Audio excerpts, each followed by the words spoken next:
বিসমিল্লাহির রহমানির রহিম। ব্যবসায়ী শাখার শিক্ষার্থীদের শুভেচ্ছা জানাচ্ছি। এই পর্বে আমরা একটি কস্ট অফ ট্রেড ক্রেডিট ক্যালকুলেশনের সমাধান করার চেষ্টা করব। তো আমাদের গাণিতিক সমস্যাটি হচ্ছে, what is the annual percentage interest cost associated with the following credit term 1/10 net 30 EOM।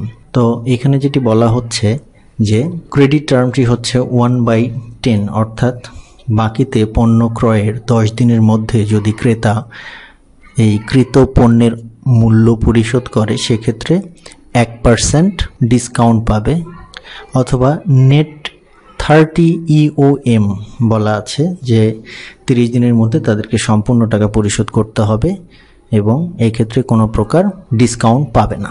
তো এমন অবস্থায় যখন আমাদের EOM দেয়া থাকে, এর পুরো ফর্মটি হচ্ছে, ফুল ফর্ম হচ্ছে এন্ড অফ দ্য মান্থ, অর্থাৎ মাসের শেষ দিন অর্থাৎ 30 তারিখের মধ্যে বকেয়া দিতে হবে, যেহেতু আমাদের বকেয়াটা পরিশোধ করতে হবে, যেহেতু আমাদের এখানে নেট 30 উল্লেখ আছে। এক্ষেত্রে EOM এর ব্যবহারটা খুব বেশি আসবে না। তো ইনফরমেশনগুলো এরকম যে হিয়ার ডিআর বা ডিসকাউন্ট রেট হচ্ছে 1%, ডিসকাউন্ট পিরিয়ড হচ্ছে 10 days, ক্রেডিট পিরিয়ড বা টোটাল ঋণের সময়টা হচ্ছে 30 দিন, আর cost of trade credit is equal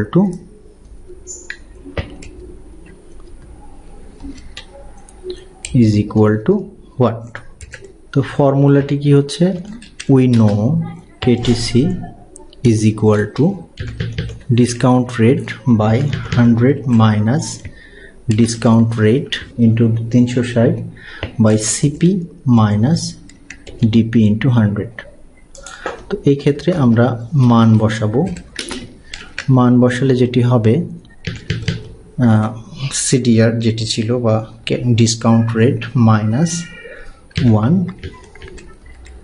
360 ভাগ 30 বিয়োগ 10 ইন্টু 100। তো ক্যালকুলেশন করলে যেটি আমাদের আসবে 101/99